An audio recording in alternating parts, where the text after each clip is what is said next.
So hello everybody, and thank you very much for joining this webinar to preview the European Heat Pump Market Report 2023, which uses 2022 sales data from 21 different European countries.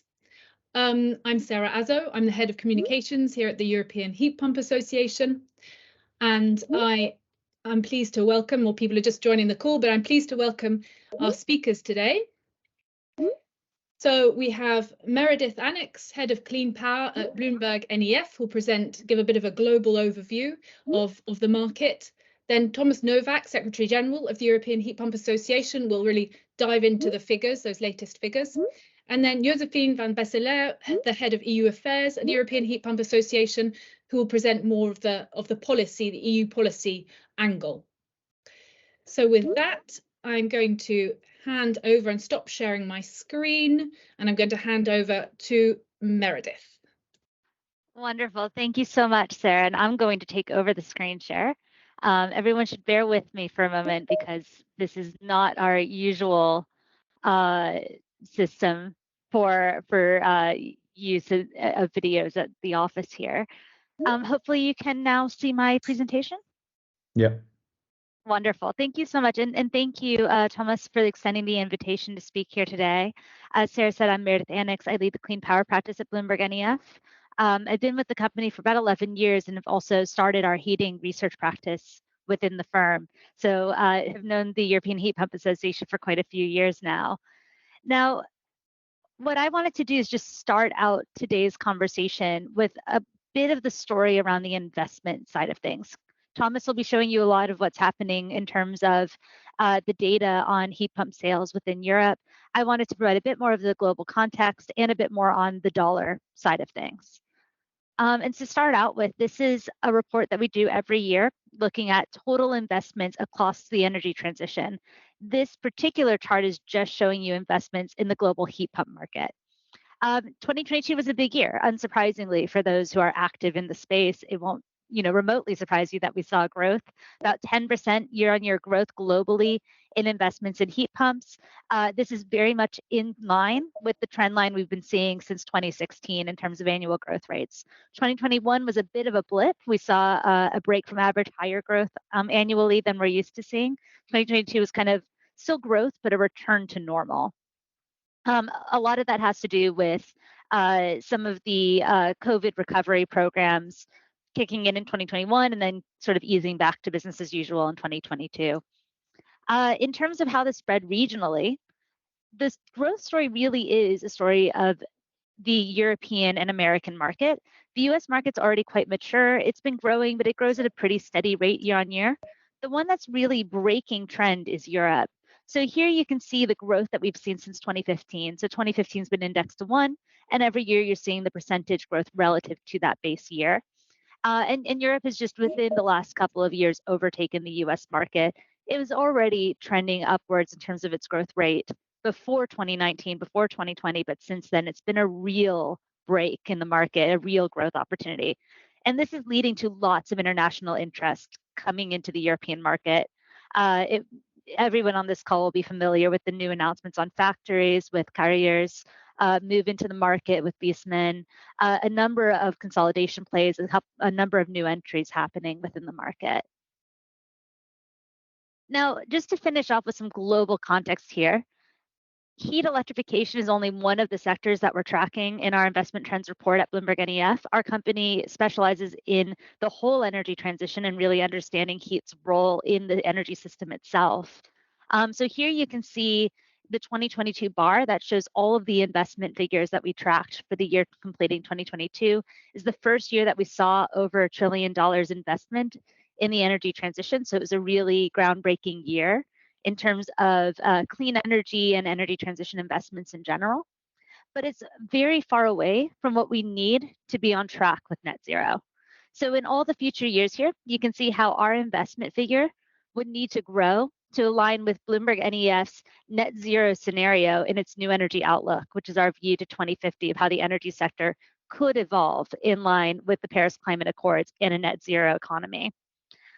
In general, we need to see investments across the energy transition triple, But electrified heat is an area where we need to see investments actually quintuple. So we're talking about a 5-fold growth in annual investments relative to today's values. This is a huge, huge growth sector in order to achieve the energy transition. And that's going to come at a time when the individual cost of equipment is likely to fall. So you're talking about a real break as well between the dollar investment and the number of units installed, with those continuing to go up even relative to the dollar that you put in. So that's where I'd like to leave it, hopefully keeping it short and sweet so we can get plenty of time with our other panelists. And Thomas, I'll hand over to you. Wow, that's absolutely impressive. I think groundbreaking is the right term for 2022, because for many companies it actually meant to break the ground for new factories, greenfield or brownfield. And we have followed that with excitement. I'm also very impressed by a factor of 5. I have always said that we need to quadruple, but quintuple, you're even upping the end by 1. So my name is Thomas Nowak, Secretary General of the European Heat Pump Association, and really following this growth for a long time. I have lost the bet by betting that in 2010 we would have 1 million heat pumps sold. So that wasn't the case, but I will show in a minute how good the market developed before that. It's actually in 2009 it looked really good. So I hope that we can look at a much more sustainable way of growing as we speak. I'm supposed to be able to share the slides, right? Or am I doing that, or did you do that, Sarah? Because I clicked the button here. I'm sharing them. Okay, good. So Yeah. then, where can heat pumps be used? Very simple and very quickly. We are delighted to see that in all energy efficient products, white goods and cars, heat pumps are now making a contribution to saving energy. But our main focus is on residential buildings, both new and renovated, on shops and offices, recently on industrial heat pumps, on district heating, and comparable to that, also big buildings. I have to disappoint those of you that I've seen already in the attendance group that is probably hoping for district heating and industrial heat pump data. We are counting them at the moment, and the count is not completed, so we were not able to add that today. Could you give me the next slide then? So 2 words about EHPA. It's an association of the whole sector. It's more than an industry association. It was founded in 2000, and today it has 193 members from 28 countries, and is very well established in the global heat pump space through cooperation with the different bodies that we're listing down here: the Chinese Heat Pump Association, the IEA, the specific IEA Heat Pump Technology Program, IRENA, the Heat Pump Center, Heat Pump and Thermal Technology Center of Japan, and also a few others that are not listed here. Next slide. So how are we calculating, how are we counting the data? What we do is we cooperate with the national heat pump associations. They collect the data on the ground. They make an assessment of how big their coverage for the respective market segment is, and we're covering with this 21 markets. At this point in time, to be very transparent, we do not have all data yet, so there's still a few markets missing, and that's why we will also delay the report slightly so that we don't have to update it again after publishing, including the UK. And I had a discussion with the UK Heat Pump Association last week, and they are very optimistic that they can compile their data for 2022 in the next week or 2. And then we have a few others that are also smaller markets that are also still collecting data. We are using the same questionnaire. We are using the categories air-to-air for heating, and air-to-air for heating is the one that is questioned the most. This is, we are looking at about 10% of the air-to-air heat pumps that are nominated in countries like Spain, Portugal, France, Italy, so the Mediterranean, and we're counting the air-to-air heat pumps in total in the Scandinavian countries, in the Nordics, and in the Baltics, because there the conclusion is that if you buy an air-to-air heat pump, you're using it for heating. Cooling demand is rather limited. We're also counting VRF systems. These we count in total. Then we count air to water and water to water. Water to water and groundwater. Ground to water is in one category, and then separate to that sanitary hot water. So you can make a split between energy source used, air and air or water and ground, and energy distribution system, which is typically then also either air or hydronic. We have heard a lot of discussion about the importance of hydronic systems, so I will show a split in the data. We compare this against about 6.7 million boilers sold in 2022. This number comes from BRG, with which we cooperate on the topic, and we see for this year that there is a decline in boiler sales, and we compare it to 120 million residential buildings. So let's look at the background. Sarah, please. I would say we are really in the decade of heat pumps. We are working against with energy and climate policy against climate change. So that's the photo in the lower left. Then we have been confronted with a pandemic and a war that has triggered reaction with the aim to reduce energy use from gas. The IEA has presented its 10-point plan. The European Union has answered that by REPowerEU.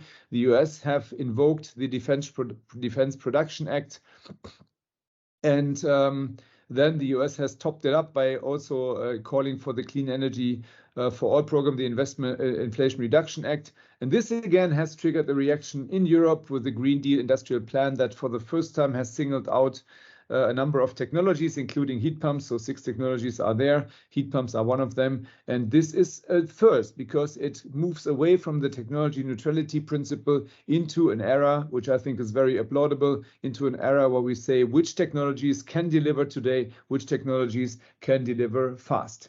The next slide will show you a few numbers. We will look at 3 million, at 60 million, and at 1.5 billion. They also work quite nicely, so I could make some multiples. But let me explain. 3 million was the number of heat pumps sold in Europe in 2022. A bit too fast. I need that slide for 2 seconds. So 3 million with that. 60 million is what we have extrapolated from the European Union, when the European Union said we want to double heat pump sales for hydronic heat pumps, and we also want to add 30 million units. And we said, but air-to-air heat pumps also replace gas in heating. And hence, they must be used. Air-to-air heat pumps are also a very good combi product in countries with a warmer climate because they provide heating and cooling at the same time. And that should make them more cost efficient when it comes to providing both services. 1.8 billion is a bit of an old number, but still a goodie because it is so breathtaking. If you imagine that by 2050 we have something like 9 billion people on this planet, then we have about 4 to 5 persons per heat pump, and I find that quite a nice number. So now let's look at the details. 3 million means a plus, and I re-evaluated that yesterday with the latest data that we received of 39%. You may have seen 38% in some publications before, but it's even going slightly better now.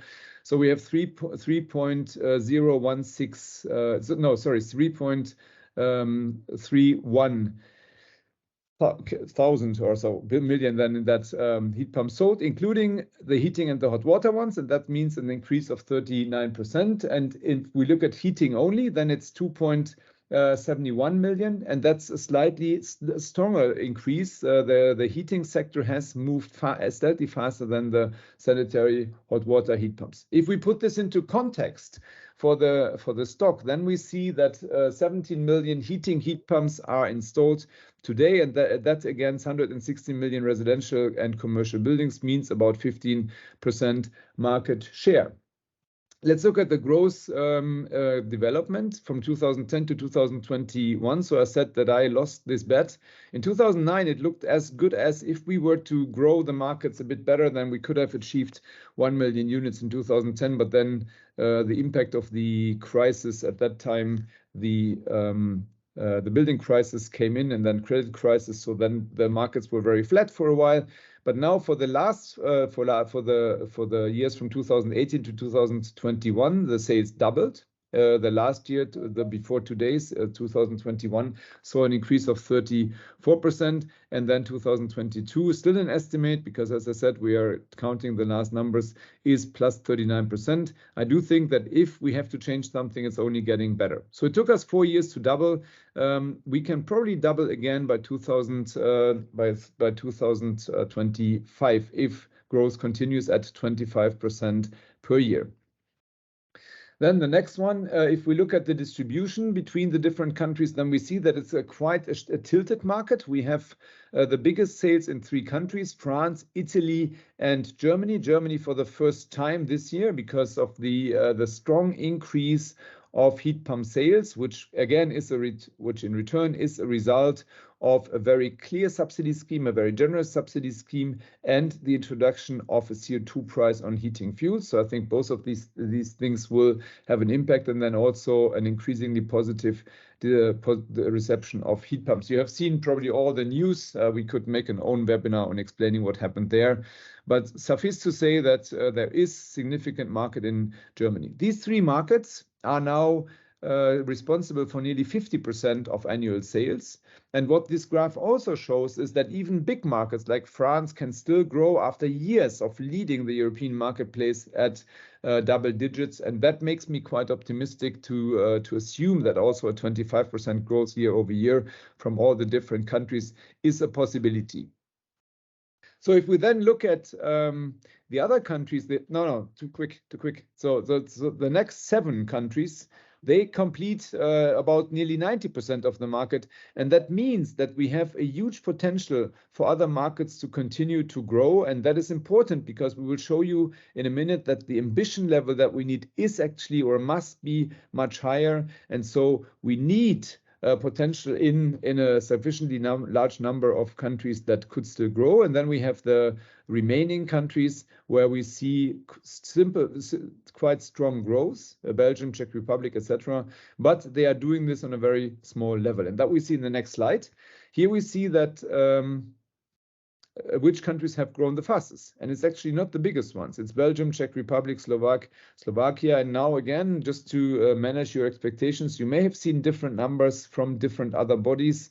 This is always the total sales that we are counting here. So it includes the heating and the sanitary hot water heat pumps. And depending on what you compare, or if you compare, for example, only the air-to-water segment, then you get different growth numbers. But the direction of all these publications is always the same.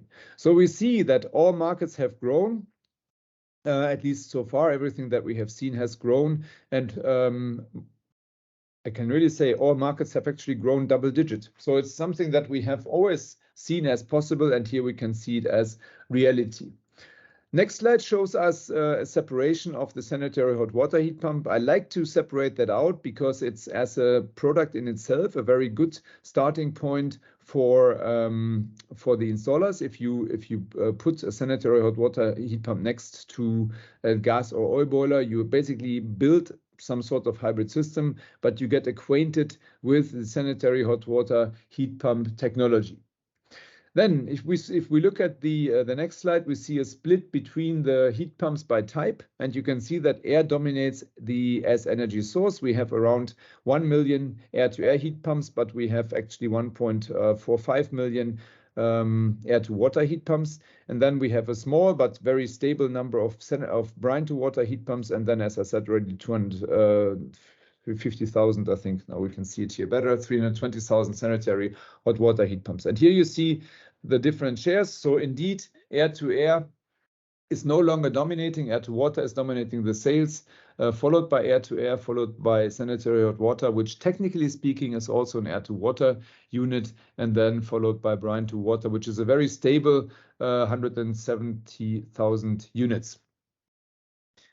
And here you see also the split between hydronic and non-hydronic, and that has been, or you will find it in quite a few publications, and that's why I thought it was important to point it out. So we see that the majority, about 60% of the units, 66% of the units is using water as distribution, either into a tank or into a heating system, and about 33% is using air-to-air.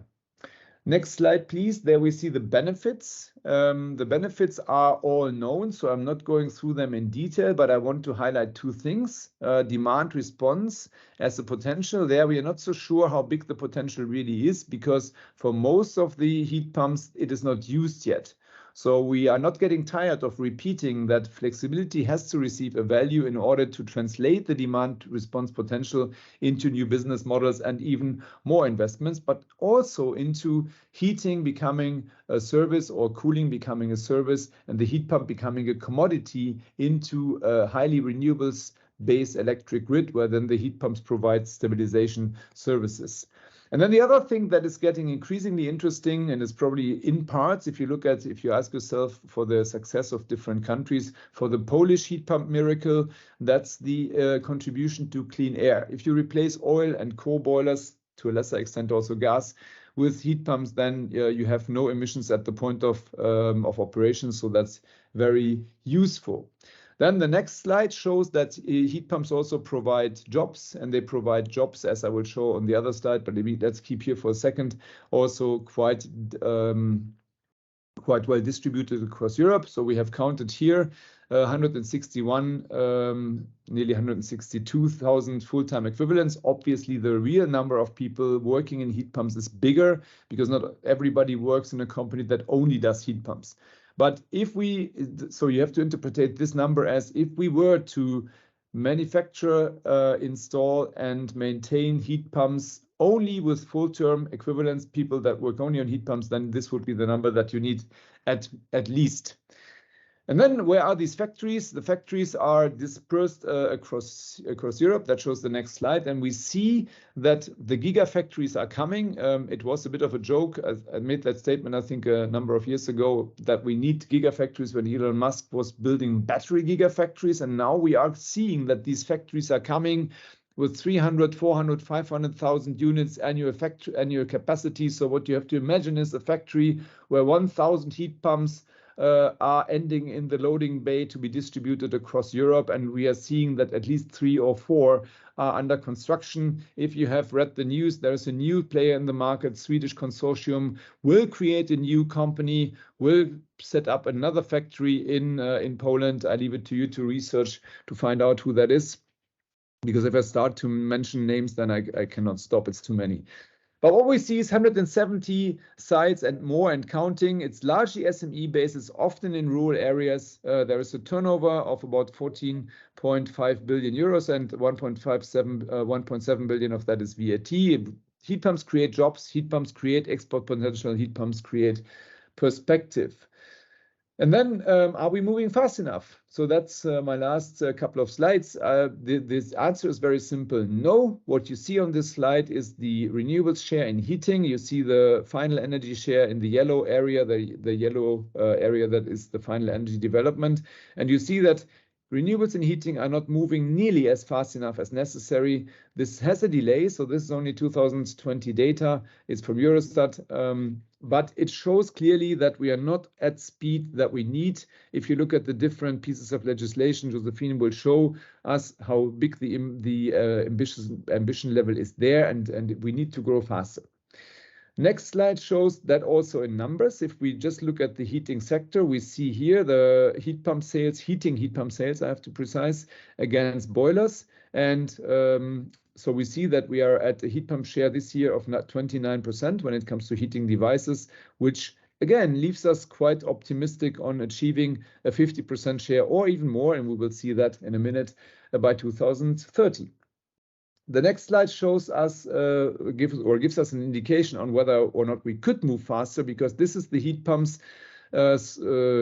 sales by 1,000 households, and it's probably the graph that EHPA has, or that has been cited the most from EHPA. I think mostly because the journalists in the UK liked to show the UK government how bad they are, and indeed there is some improvement potential here.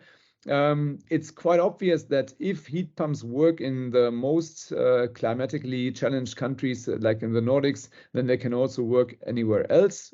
Just for because I often get that question, this includes the air-to-air heat pumps. And yes, they are dominant in Finland, Norway, and Sweden. But indeed, it also shows that if air-to-air heat pumps can work in these climates, they can also work in others.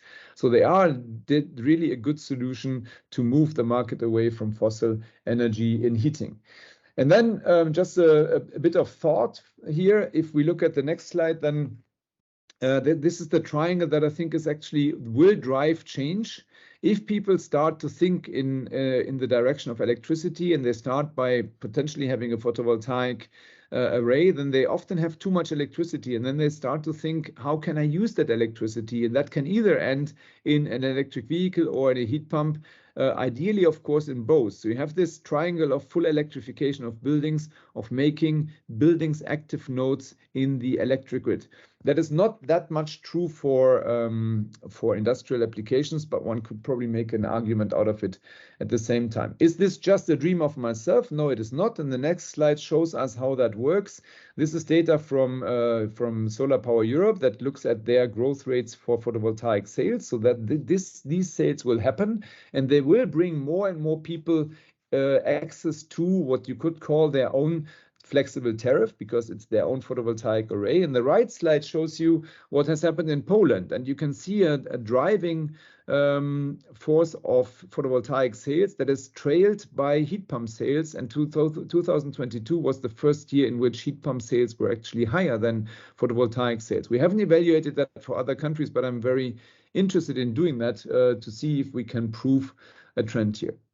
And the last slide then shows you what we have done recently. We have talked to our own members and have asked them, what do you think is possible in growth rates from now to 2030? And this is the growth rates that they have given us. 13 of our 21 countries have answered. Happily, the biggest ones have answered, so it's quite a robust assessment. And this is what these experts think is possible as growth. You see the lightly grayed out parts is 2024 and onwards, and 2023 is the one where we think we are moving in this direction of being between 3 and being around 3.5 million units. And so if I said before that we probably achieve 50% of annual sales, but if this is true, if this is really happening as is predicted by the experts, then we would actually turn around the market quite significantly already by 2030, and that would allow 70% around, or maybe even bigger sales than that. Obviously, this will not run by itself, and hence the last slide shows us what we have been telling everybody. We need the heat pump accelerator. We need to roll up our sleeves. We really have to put all our efforts together, including what is happening on the political level, but also including what's happening by industry. And we shifted that now into the capable hands of Josephine, who will tell us what is happening in the political sphere, but also some reaction to that by industry. Thank you very much. Thank you, Thomas. So indeed, I will give a bit more insight into what is happening at the policy level. So on the next slide, we can see, I put here, there's, as you can see, no lack of demand, but is this growth sustainable? But maybe I should have written, is this enough to reach the targets that are set? So on the next slide, you see that from mid-2022, EHPA has been stressing that indeed, as Thomas mentioned, we need a heat pump accelerator, because the European Commission had included in their REPower EU plan ambitious targets for heat pumps. So this 60 million heat pumps by 2030. So that's based on 30 million hydronics that the Commission had announced, and that we extrapolated to the whole market. And we said, okay, very ambitious targets, great, but to achieve that, you need really a plan, you need a strategy, you need a way to do that. So we need a heat pump accelerator. So we have been working with a group of 23 organizations, also with the European Climate Foundation, and we brought them all together and started working on this heat pump accelerator. And also the Commission was involved, and they really endorsed this plan, and they announced then also that they will launch their own heat pump action plan by the end of this year. And in the meantime, we have been continuing our work on the accelerator, and we launched it the beginning of June. So it's an overview of which actions are needed for a fast heat pump rollout. On the next slide, you can see a bit more about this accelerator. So the 5 key fields of action, and then also the picture where we handed over this action plan to Commissioner Simpson. So we have clear recognition now at the highest level for this technology. So I will guide you now through a bit these 5 actions, because actually what will be quite decisive for this growth, and how this growth goes is really what's happening at policy level, and the things that we see that are really needed at policy level, we group them in these 5 actions. So a first action on the next slide is to make clean heating the standard, and here I highlighted the 2 levels. First of all, the EU level, where currently you have the discussions on eco-design, on the phase out of standalone fossil fuel boilers.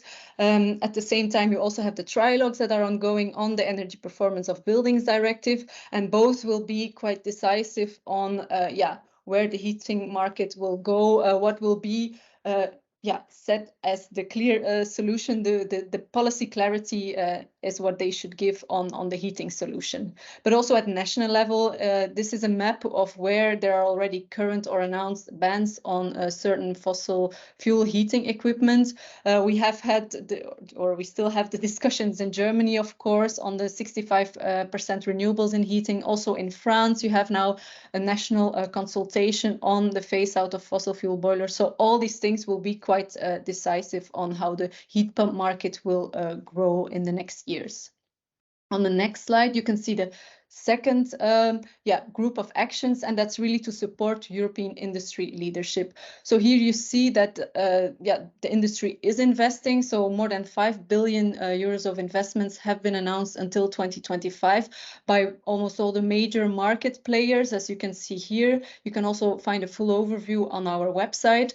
But so there's new factories being built, new lines being transformed into heat pump production lines, but that's not enough. We still need also R&D investment from the policy side to make, for example, more standardized solutions, to have more efficiencies in manufacturing and so on.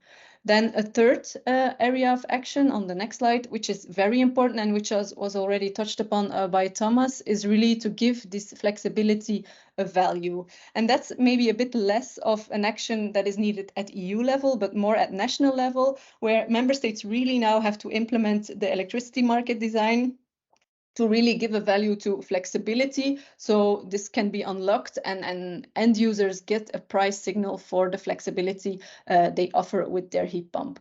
But this action, it's not only about individual residential heat pumps, but also large-scale industrial heat pumps. They have a very important contribution to make to energy system integration, because they can really close the energy cycle, link heating and cooling, and also really use excess heat that today is still too much dissipated and not used as a real energy source. So on that field, there's also quite some action to take, which we then hope, when we have clear data for the industrial heat pumps, which will have a clear influence on that.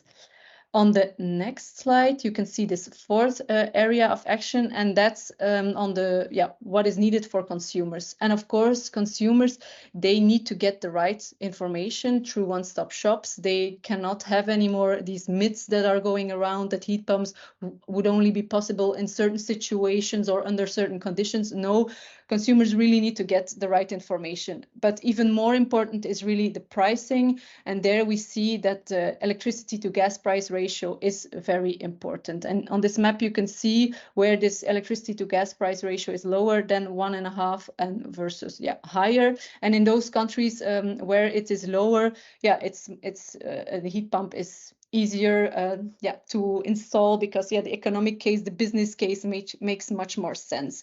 So at EU level, what can be done is, for example, the electricity taxation directive, to implement that, to have electricity taxed lower than fossil fuels, but also at national level to shift taxes and levies from the electricity bill to other bills. And also, for example, the swift implementation of the ETS2 will also help on this field.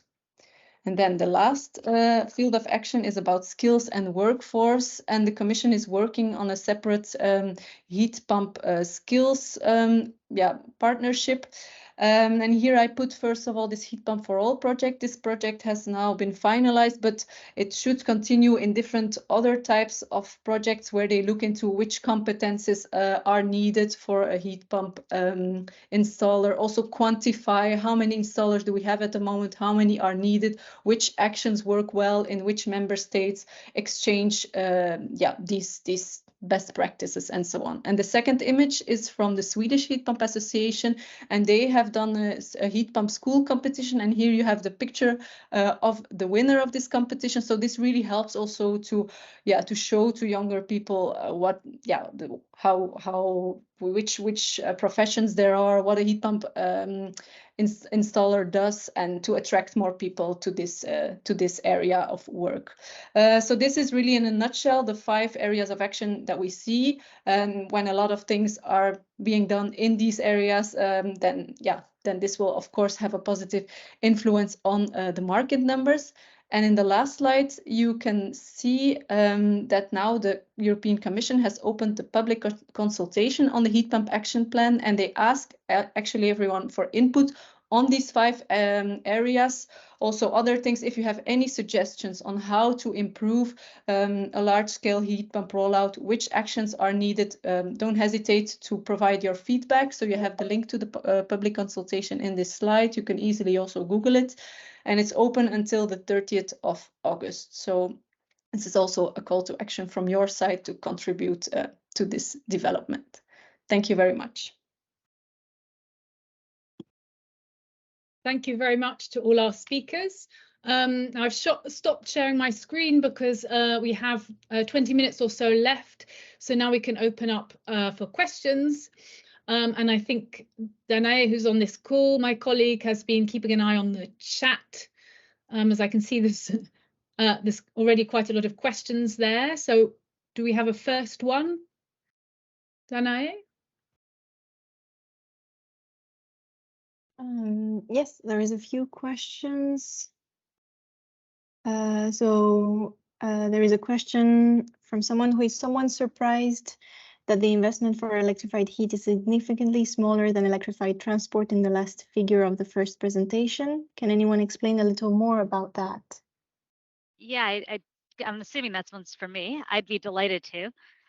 So back in 2015, the total investments in electric vehicles and heat pumps were roughly equal. And since then, what you've seen is a divergence in the market. Heat pumps have been growing at about a 10% compound annual growth rate. For electric vehicles, it's a 50% compound annual growth rate. We've really seen electric vehicle scales taking off in a way that's not quite paralleled, but you know, not that heat pumps are doing as badly, but it's just not quite the same level of growth as we're seeing in electric vehicles. On top of that, electric vehicles cost about 4 times as much as a heat pump. So you also, for each individual electric vehicle sold, you've got, you know, a larger price tag coming with it. That's a larger total investment. That's where we're at today. That's why the current EV investment figures are much larger than the current heat pump investment figures. Going forward, we expect that to grow, that disparity to grow. And that's because the price tag still stays larger for electric vehicles relative to heat pumps, but also not every country in the world requires heat. So when we're looking at investments in heat pumps, we're largely talking about countries that have at least cooling demand, if not heating and, or sorry, at least heating demand, if not heating and cooling demand. So it's not every market in the world, it's not the whole globe that's going to require a heat pump, whereas a larger proportion of the population could require an electric vehicle. Thank you very much. And I can see that there is a question on breakdown per refrigerant to see the change in refrigerant mix. Thomas, do you want to answer that one? Everybody would love to have that information. Rarely people have it. What we see is that we see a strong inroad in the move to non-fluorinated refrigerants in air-to-water units. Maybe it's as big as 30%, but really I cannot say that with certainty. We see a much slower change in larger heat pumps, above 20 kilowatts, for sure not. We see that in industrial heat pumps, but that will come later this year, that there is a significant amount of non-fluorinated refrigerants in the market, especially when you need temperatures up to 90 degrees, then you find a lot of ammonia, some CO2 now, with the biggest heat pump announced to be opened late this year, early next year in Esbjerg in Denmark. Probably have seen that news. But also isobutane and pentane is under discussion. May I say that we have this cooperation with CEPI, with the paper industry, where we are looking at this two-staged approach, and the big heat pumps will use two types of non-fluorinated refrigerants. For air-to-water heat pumps, sanitary hot water, the shift is also ongoing. It's all a question of time and available resources, because it will cost some money to change the factories, and it will also cost some money to train and retrain the installers, and it will also cost some money to educate the public. So there is people that are very optimistic on this. There's other people that are less optimistic. We see that especially in air-to-air heat pumps, the change is much slower, and we haven't moved much beyond individual examples. There is a few products that are always shown on slides. Try to buy them and you will be quite surprised. So really, you can categorize air-to-water small. That's what everybody was able to see at the ISH. That's now propane mainly. Air-to-water big is still mainly R410A. Geothermal is pretty much all still R410A. I know one product that is available in propane. Sanitary hot water is shifting, but I don't know about the speed. So really, we don't have better data at the moment. We're trying to collect that. We can tell you more about when we were to evaluate which types receive a certificate. If we look at that, then we can see clearly that we had a focus on R32 maybe the last 3-4 years, and now we see popping up the new certificates are all for propane, with a few niches in HFOs. That's as much as I can say today. Thank you, Thomas. And just before, I'll hand back to Danae for the next questions, but just to encourage everyone, do pop your questions in the chat. If you can, say who they're for. But if we don't have time to get to your questions, you can also get in touch with me after this, and I can direct them to the right person. I mean, there's a great follow-up question by Rosa Gutarz. Yeah, indeed. How will the revision of the F-gas regulation affect the development of the market? Depends on how it's done. We think that the current council proposition gives the proper amount of time and flexibility to the industry. It's not easy. It will still be a challenge, but we are by and large of the opinion that that can be handled. We have also been very vocal on the fact that we think that the position of the European Parliament, pushed forward by the rapporteur, is a mistake. And in my opinion, it will put a dent into heat pump sales. And if our target is to provide environmental protection technologies, then focusing on the refrigerant alone is a mistake in this context, because if people don't buy the heat pump, then they will buy a gas boiler, because they will not stop wanting to heat. So from our perspective, every heat pump counts, and then it should be as clean as possible. It would be very advisable to support the change with a huge research and development program to help the industry move faster. So it's not enough to just say you can do that and shout out loud, but there's also support needed for those people that have to build, install, and maintain the products to be able to enable them to do that in a safe manner. I'd say with that, just in general, anything you can do to encourage, a sort of stable policy environment generally helps investment. I think on the commercial scale side of it, I know that wasn't the focus of this particular call, because the data that we've got at the moment is more of the residential scale of heat pumps. But you will find that there are sustainability officers for corporations that will not buy a heat pump that doesn't have a natural refrigerant, because they are concerned about future intensive regulations, and they're thinking about their budget over the right time period, 20, 30, 40-year time period. So potentially on that side, on the larger scale heat pumps, you'll see more of a move that's also demand driven, not just policy driven, but in general, companies can figure it out as long as you create that supportive framework. I think that's what we're seeing in terms of the sales growth here in Europe right now. We've had a couple of years of consistently amplified policy support and better policy environments, conflated, of course, with the war in Ukraine. That's also been driving up demand. But you create those types of policy frameworks, and then when there are demand triggers, they can be met. Mm-hmm.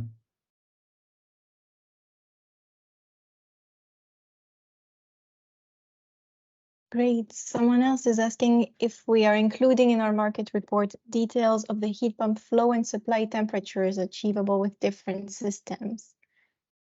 No. It hasn't really been asked if that is necessary.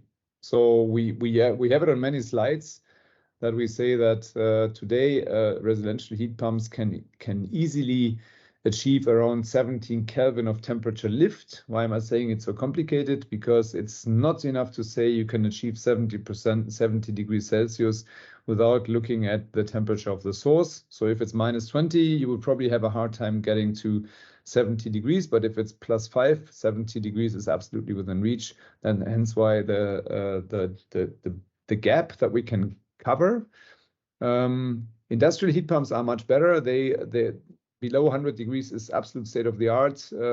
We see a lot of projects that are now implemented around 140, 160 degrees, and probably the boundary at the moment is around 200. But even there, we see that 250 is within reach. And the question in the end is what makes sense economically speaking.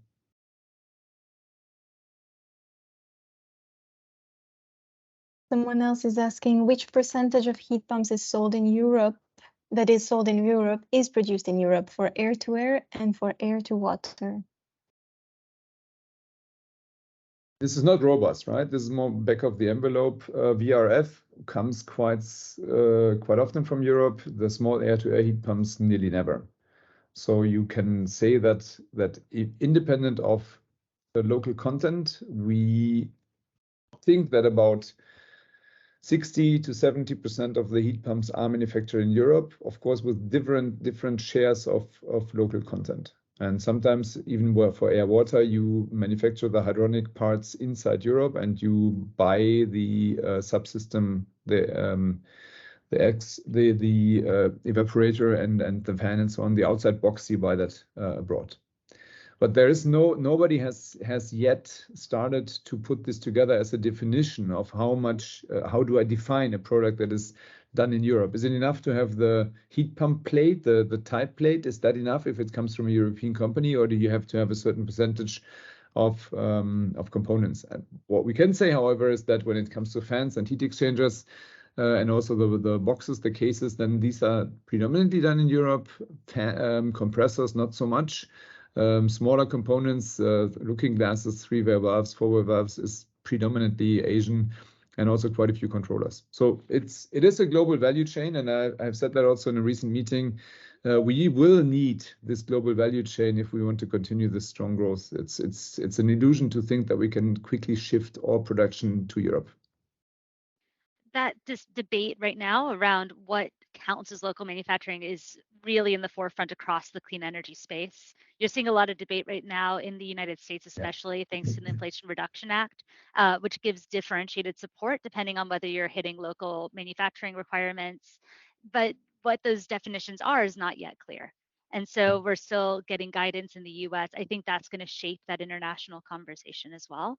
In general, a lot of the globe relies on air systems. So that is a much more competitive market for manufacturing. When you're talking about air to water, countries like Japan still rely on hydraulic systems. Parts of the US do, but usually that's for oil-fired heating. And when they do convert to heat pumps, what you find is that they move to an air duct system because it's usually part of a whole home renovation. So I think Europe in general is going to continue to be one of the larger markets for air water heat pumps in the future. And that could support a local manufacturing base, but we'll have to see how those definitions evolve. Yeah. Great. Manuel is asking, Thomas mentioned that for Nordic countries, ATA is now 100% accounted for. Before, there was still a correction factor of 10%, 90% ATA accounted for in the report. Did that change? And also, how is ATA accounted for now in Germany? I wasn't precise enough. It's still there. It's still there, and it's on our. I will post that page that looks at the approach that we take. So it's here, and then you can read how we calculate the different things. And air-to-air heat pumps are not yet counted in Germany. This is always a decision by the National Association, and we have it repeatedly. For France, the French Association says these 9.5% that you're taking, that you're counting, is not enough. It's not reflecting the reality. And they are now looking at their own data to prove that a higher share would be useful. And then we have to think, how do we show that that we're changing the foundation of our statistics calculation, because it will also then affect the numbers. You can see this year that Sweden has increased quite significantly. That's not because all the Swedes have now bought heat pumps. They're doing that anyways, but that is mainly because the Swedish association has finally managed to come to an agreement with the importers of air-to-air units, and now they have these much higher numbers in their data set, which is now also reflected in the EHPA. So the Swedish growth is extraordinary. It will not be the same next year. It's simply because we changed the data availability. Menno asks, is there data for sales per capacity range, in particular above the residential sizes? It's a very good question. Once we have the data for the industrial heat pumps, the answer is clearly yes. There we're collecting it. In the residential units, it's a bit less detailed. There we are only counting, but it depends on which country we look at. So we have aggregated data up to 20 kilowatts and above.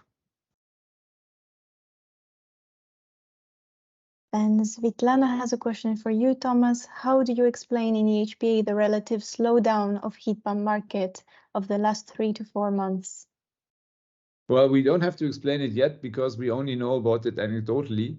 So we have a bit of an easy situation, but indeed we are hearing it. In those countries where it's happening, it's for sure a consequence of strongly increasing interest rates and a general uncertainty on what the industry and the future will bring. We also see that from very favorable electricity gas price ratios, we are now back to levels of 3 or 4. For example, in Germany, that's clearly the case. So during the war, during the high time of the war, gas was so expensive that people really were afraid of affordability. And it seems that quite a few people have a very short memory, because the sales numbers for oil and gas boilers in Germany, they are, again, by anecdotal evidence, I have been told they are increasing. I don't know how you can justify that to yourself, thinking of the same situation 1 year ago when everybody was so super afraid. And for sure, the heat pump technology gives us a more resilient technology, a resilient source of heating and cooling based on local energy. I don't know, maybe Meredith, you have also some insight on that. Yeah, I mean, I would say that like probably the interest rates would be hurting people. I think in general, we're seeing a lot more economic uncertainty this year. Last year was a bit of all hands on deck. Let's respond to this crisis that's happening in Europe following Russia's invasion. And now, I mean, it's amazing how resilient human beings are, to be honest. There's another question in here that's around whether we saw a change in how heat pumps are being sold. And one thing that we were hearing, again, anecdotally last year, is that solar installers, because there was a supply chain crisis in solar panels, were actually, what people who would usually be installing a solar panel on your rooftop didn't have solar panels to install, and so we're then turning to heat pumps to try to keep up their wages. Now we're seeing the supply chains and costs within the solar industry really ease. Polysilicon prices have come back down to normal levels. Inventories in Europe are very high right now. So this is really just me hypothesizing, but it's also possible that you're seeing installers turning to other systems to sell rather than heat pumps. But that's not based off of me talking to people. That's just me looking at what's happening in the solar industry today and hypothesizing. Yeah. Okay, then we have a question saying, have some countries had higher priority regarding getting supplies during 2022 with the lack of heat pumps available on the market? Maybe Josephine, you can look at the investments. I'm not sure. Okay, if then I would answer that by saying that the industry is investing. So the supply shortages that we see, they are probably coming to an end rather soon, with the exemption of semiconductors. I'm not so sure if that goes so quickly. And it seems also that the information distribution chain from demand to production is not working as well in semiconductors as it works in other parts. We see now that component manufacturers, heat exchangers, fan manufacturers compressors that this works really well, and it seems that there's more an integrated type of planning. And my feeling is that that for semiconductors, maybe it's too volatile, or the deliveries go to the highest bidder.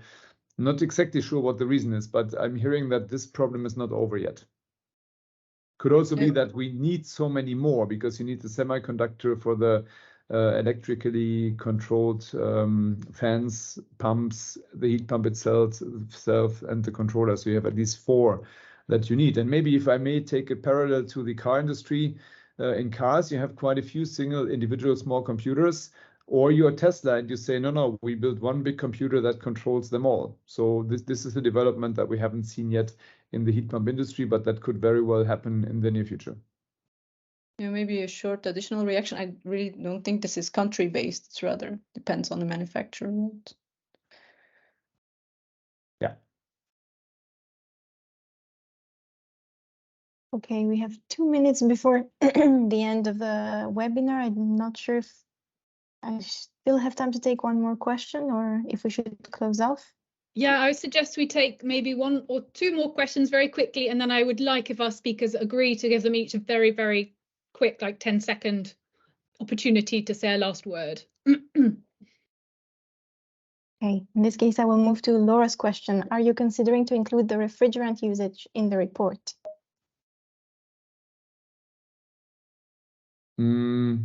Probably not, because once the F-gas regulation is over, it's not important anymore. Then the industry has to react. But take that as with a grain of salt, as a very immediate reaction. And finally, Federica is asking, how big of a challenge will it be to have enough workforce? How would the EU skills platform help bridge the gap? Yeah, I can take this one. Well, it will be indeed a big challenge, but there I really think you have a very big difference between what can be done at EU level. So what can be done at EU level? It's indeed making everyone attentive of this problem, exchanging best practices between member states, also, having enough funding to set up programs and so on. But then secondly, it's really at national, regional, or even local level that people have to, get these training courses up. Also, manufacturers are doing that. A lot of our national associations are working quite intensely to attract additional people to the sector. They set up these competitions, as I showed. They set up training schemes. They also exchange with each other on common requirements and so on. So it's really more the immediate action, I would say, at a more local, national level. Great, thank you. And that has brought us to 12 o'clock. So I'm just going to hand over to each of you in turn for a very short last message. Meredith, you first. Sure thing. Well, I just want to say thank you, first of all, for having me here to speak with you today. I think that the changes happening in the heat pump industry are really immense. It's caught the attention of a lot of our clients in a way that we haven't seen even, 2020, 2019 pre-pandemic in terms of the industry we're getting. So it's really a sign of how big the sector is getting, how important everybody sees it. We do have a lot of challenges, of course, to overcome. I'm excited to see a big year in terms of heat pump sales. I think the last question on jobs is going to be a really big one that needs to be addressed next. Thank you. Thomas. I think the decade of heat pumps is in full swing. The heat pump accelerator is pushing it even further. And I am looking very much forward to flexibility as a value, and also to prosumers that deserve the name, that will become active partners in stabilizing a highly renewables share, electric and thermal grid. Thank you. Thank you, Josephine. Yeah, from my side, I would really, as I also did in the presentation, call everyone to look into this heat pump action plan. It will really be key to put all legislation and all ongoing things and future things on heat pumps that are needed together. So all input is very welcome. So we're looking very much forward also to the publication, and then implementation also by the next commission and by the next parliaments in the next years. Great. So thank you so much to our 3 speakers. Thank you to Diana for your help, and thank you to everyone for attending. We will share with you the recording and the slides, and of course the market report itself as soon as it's ready. Thank you so much. Have a great day. Thank you. Bye-bye. Bye.